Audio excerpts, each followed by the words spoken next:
and welcome to this episode of Art Sibley in Conversation. My name is Diane Collin. This series presents artists, academics, and project leaders who dedicate their time and energy to a better accessibility for people with disabilities in the arts. You can find more of these conversations on our website, artsably.com, which is spelled artsably.com.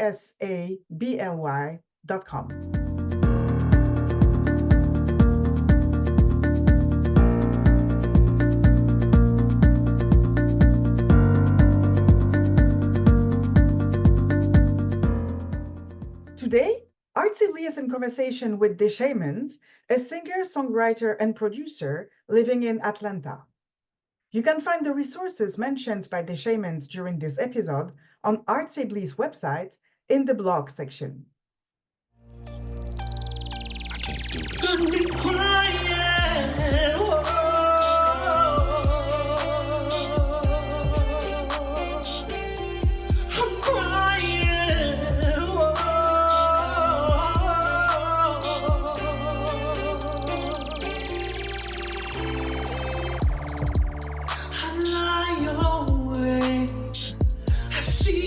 Face tonight,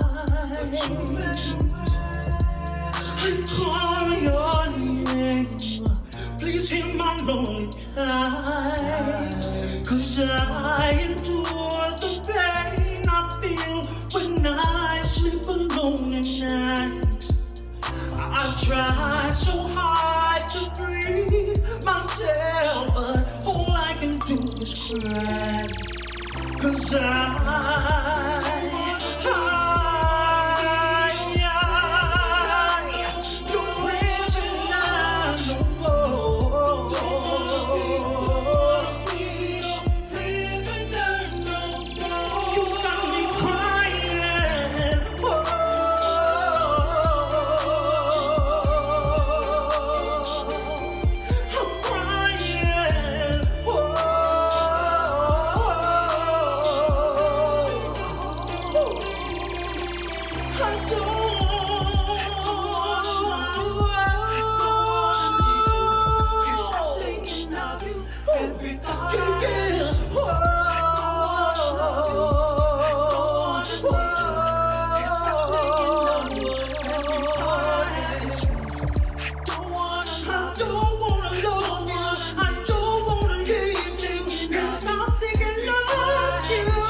Welcome to this new episode of Art Sibley in Conversation.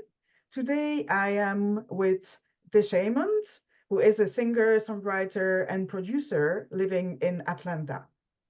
Welcome, Deshaymond. Thank you. Thank you for having me. I appreciate it. Well, I've listened to your work, and it's really fascinating. A little bit of your story, and we're here to talk about your journey in your musical activities today. So I wanted to ask if you could tell us a little bit about your background, where you come from, where you grew up, and also your first musical experiences. Where did music come from in your life? Oh yeah. Again, thank you for having me. I really love your work and I love what you're doing with Art Ably. So thank you for Thank doing you. this.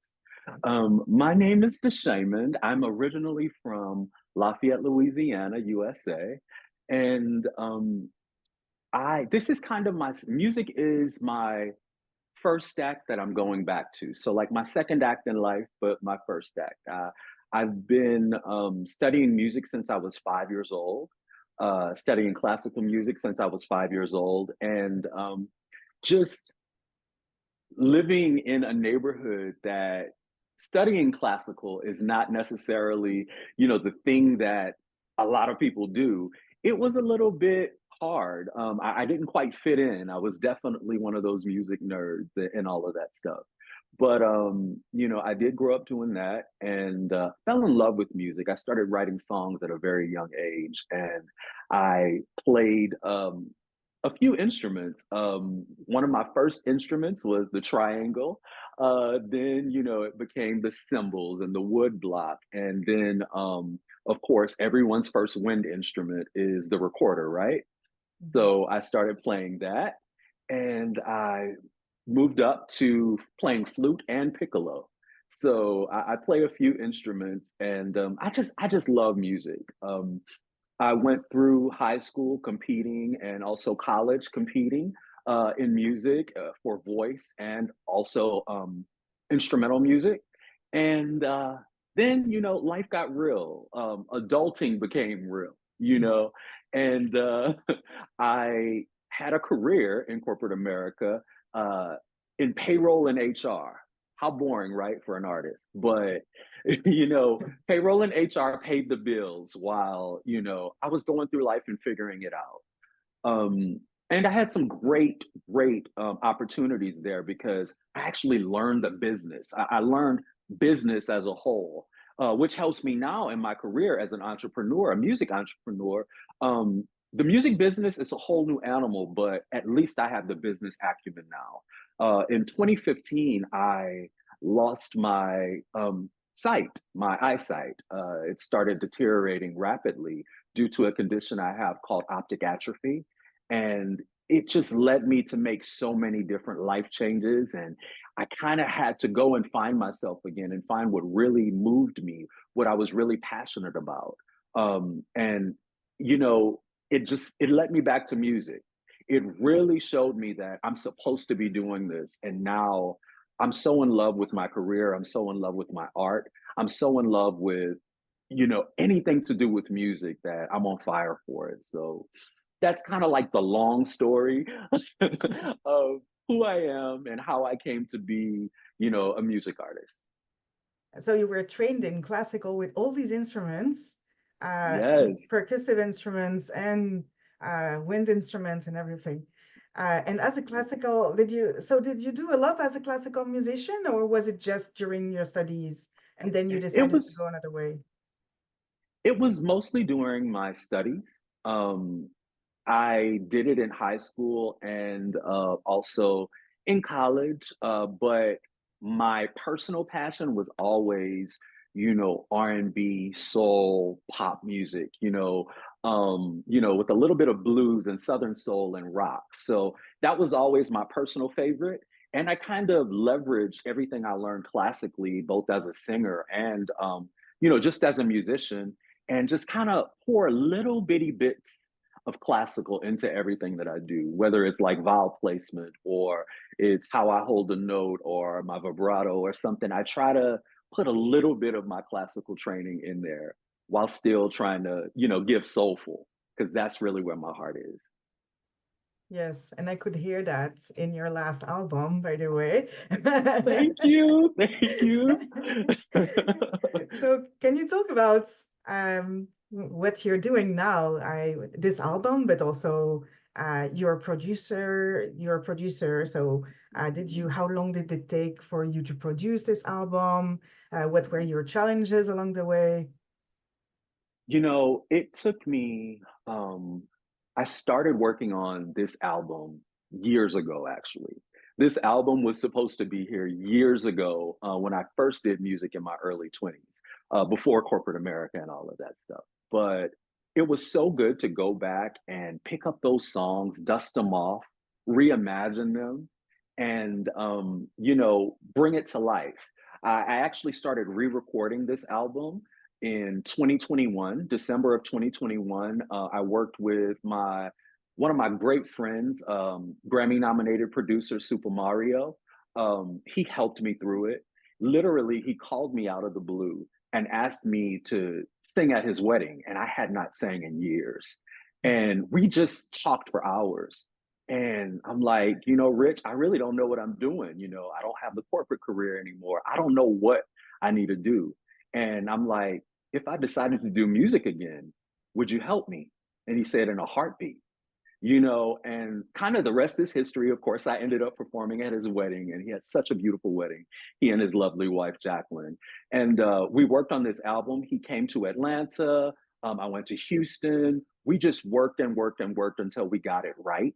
And we were happy with the sound and everything that we created. And 2024, here it is. I am. Yeah.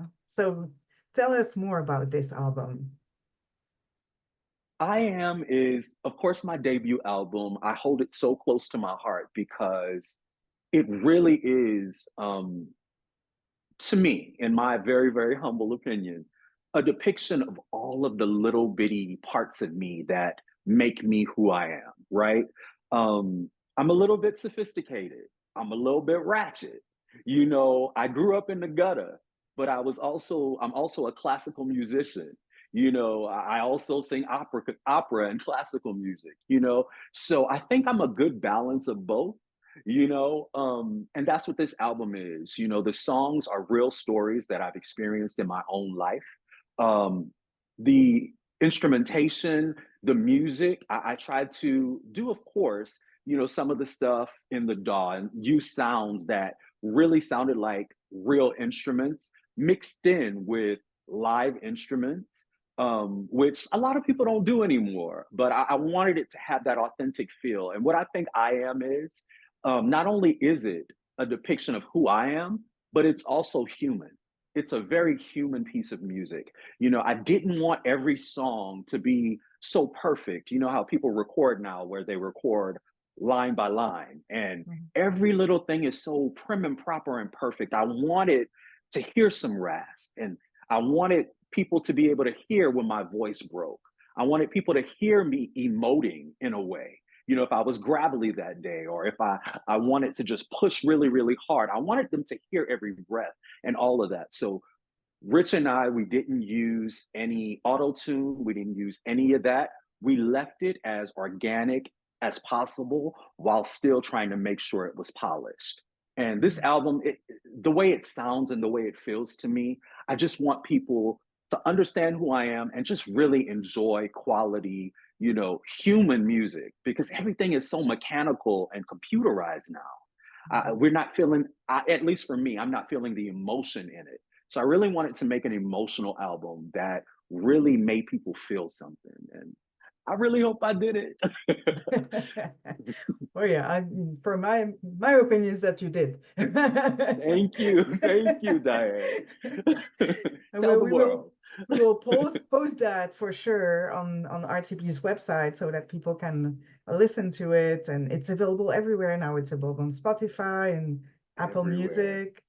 Did you All what over the world. It's the world? available everywhere internationally on all streaming services internationally. So we're really, really proud of that. And the reception has been warm so far. So I just want everybody to hear it. If you have not heard it, it's called I Am by yours truly, Deshaymond.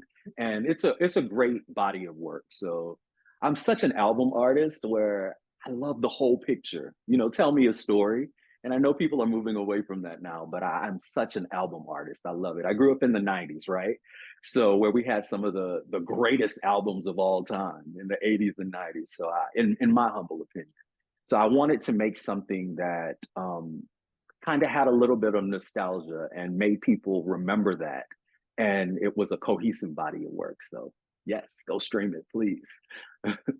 And who are your singers influences? Oh my God. I have so many influences. Um, but it's pretty, I would say I have an eclectic blend of singers. So when I tell you, you're probably going to be like, huh? But, my favorite artist of all time is Monica. Absolutely love Monica. I think that no one emotes like her in R&B and pop music. And I think that's a dying art. So she is definitely one of my influences. Luther Vandross, of course. I respect him so much, and knowing more of his story, knowing his sexuality, that of course came out after his death, and rest his soul. You know, it just really made me appreciate him even more. You know, he taught all of us how to sing, really, you know, but to know that he literally had to sacrifice a piece of himself to or hide a piece of himself to, you know, have this career and to influence so many people is just it's very humbling. And I'm proud to be an openly gay, you know, disabled artist. You know, I love to say that. Maxwell is another one of my influences. I absolutely love him.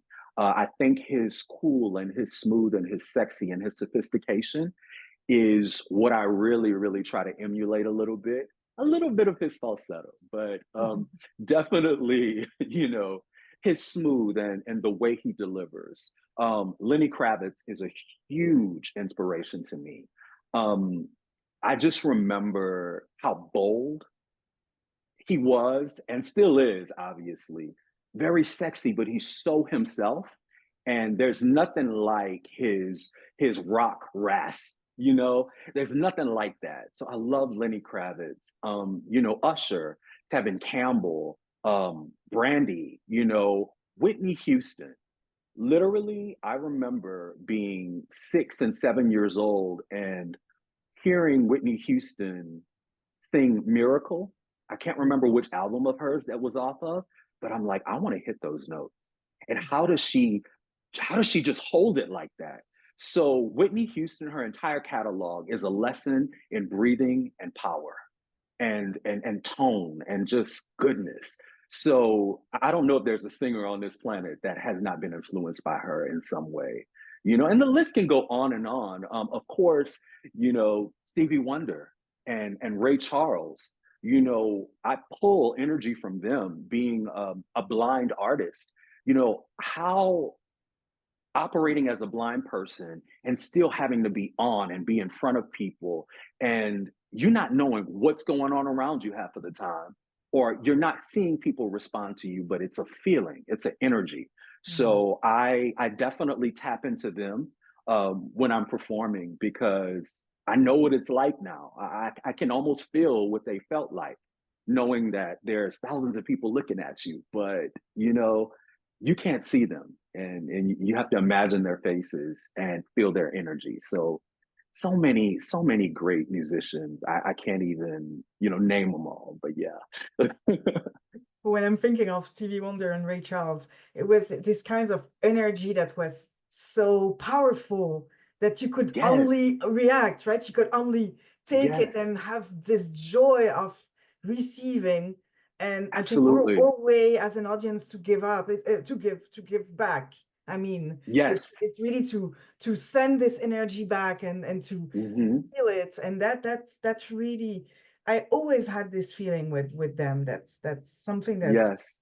is impactful for It uh definitely is. And it used to kind of light me on fire a little bit because I loved the way this is probably going to sound crazy, but I love the way Stevie Wonder moves when he performs. mm, He's so it doesn't have to look like what everyone else looks like, right? And I remember seeing him, and I remember Ray Charles sitting down at the piano, and he's just moving his body however the music moves him. And Stevie does that same thing. And it just shows that it was really coming from a different place. You know, that music was really coming from a different place. They were playing it and it was coming through them, but it was so organic. And I love that feeling in music. Yes. So one thing powerful. that we got from our generation of artists is that we are now more and more in mainstream media, and Yes. we at the time where um, us as artists, we didn't have necessarily role models to grow up, No, no. but now it's coming more and more. And also it's we start to see artists with disabilities or artists Yes. with some health issues who don't have any shame Mhm. or any, And they they just they talk just about it. they talk about it. Yeah. Exactly, yeah. Yeah, and I think that especially like 80s, 90s, artists had to be these obscure figures that were superheroes, right? But you didn't know that much about them other than what was in their bio, right? but I love that music has opened up and it's real now. It's like people want to know about you. They want to know who you are as a person. They want to know your heart. They want to know what you're thinking. You know what I'm saying? And we don't have to be these superhuman beings, even though they still see us that way because we get up on stage and we come alive, right? But we can actually be more vulnerable now. And you know, it's so crazy. I didn't realize that Stevie Wonder and Ray Charles and Andrea Bocelli, you know, I didn't realize that they would be role models for me because I Mhm. never knew that I would be here in my life, but I pull from them so much now because, you know, I saw them do it and I saw Mhm. that it was okay and they looked like me and, you know, it just and I enjoyed their music and they made me feel a way. So I tap into them, to their spirit, to their essence now and just really try to give that same energy, you know? Not worrying Yeah. about how my body is moving or what people are thinking or if somebody's judging me. I don't care about that. How is the music being delivered? Am I letting it move through? That's what I care about. Yeah. And we know each other from Rompt. And this Yes, organization Ram, was co-created by Lachi. And speaking of Lachi. someone who's really like, Absolutely. Let me tell you my Lachi story, okay? okay. I'm so sorry, like I didn't mean to cut you off. But my Lachi story is so cool. I was going through a huge depression. And, you know, I'm like, do I go back to corporate America or do I really just take another stab at music? And you know, those voices in your head that tell you, oh, nobody's going to pay Mm. attention to you. No one's going to take you serious. You're blind. You know, there aren't any blind singers right now. It's not, you know, in vogue to be a disabled artist. So I thought, and then I'm scrolling through Instagram and I come across Lachi and she was doing her Black Blind Girl word of the day that she Yeah. does. Yes. And, and I'm like, who is this? Who is this? And I go to her page and I'm looking, I'm like, oh my gosh, she's a blind artist. She's actually a blind artist. Then I listen to her music. I'm like, okay, so she jamming too. I'm Yeah. like, this is my inspiration. Like she really was that catalyst to say, if this blind Black woman can do this, then I can do this too. It's possible, you know, and I think representation in music is so important. And she was that representation um, from an adult perspective, you know, for me. She really, really was. And her art, what she does, and even Ramp, you know, her organization, they really showed me that, you know, we can be taken seriously in the music business. You know, we do have a place and our art is just as good or better than a lot of the stuff that's going on in mainstream and we should be mainstream. So I really applaud her with all of her efforts with Ramp and how she helps, you know, other disabled artists. Yes. Definitely. Absolutely. I know I'm long-winded, Diane. I love it. I mean, really. And then Oh God. all this Rompt, I was speaking with Lachi just before she launched Rompt. And Oh then I really? spoke with her just after she launched Rompt and all the projects she had in mind on that. And look Uh-huh. at where it is today, right? It's a It's fantastic awesome. organization. It's an And we're, amazing organization. yeah, and meeting so many fantastic artists. And wow, yeah. Yes. And see, I get to talk to you because of Ramp. Yeah, You know what I'm exactly. saying? How awesome is that? So speaking of that, I know that I like to talk about the place of disability in the arts and the fact that we work in this environment where we promote the fact that artists with disabilities um, are awesome, basically, because we are. Right, because we are. Because we are. So what does it mean for you to work in that kind of environment where we promote disability in the arts? It means everything to me. I say it all the time that if I can inspire or encourage or just show one future disabled artist, whether they're a little kid now or they're an adult or whatever, if I could just move one person to just believe and see that I did it and I'm doing it, and it doesn't have to fit into the mold of what, you know, the pop star or the R&B star or the rock star looks like, that I'm doing my job. You know, I'm a Black man first. I'm a blind man. I am a gay man. So I belong to a lot of different intersecting communities. And I want to make sure that I'm representing all of those intersections in excellence. You know, so I want to inspire, hopefully, little disabled kids or even disabled adults, just so they can see that we're doing this and we are able, you know, we're capable. So, you know, if I can inspire a little gay kid, you know, or LGBTQ plus kid, that, you know, your version of LGBTQ doesn't have to look like someone else's. It can look just like you. If I'm inspiring them, if I inspire a little Black boy or girl or any person of color, kid of color, then I'm doing my job. So it means the world to me to be able to do this as a disabled artist and do it in excellence and really represent for my community. You know, it means the world. Yay. Yeah. Sorry. I love it. No, wait. I hope that was a good yay. Oh my God. Well, speaking of inspiration and people who might have inspired you in your career, and Uh-huh. maybe if you have someone in mind who has guided you during your career or has been specifically present in your life, who would it be and why? You know, what I have to do is first tip my hats off to my family. You know, the Shaman Media LLC is my business. It's my media company that I release from and all of that stuff, and all of my art comes from. But it's a family business, and I have a family that loves me and believes in me so much.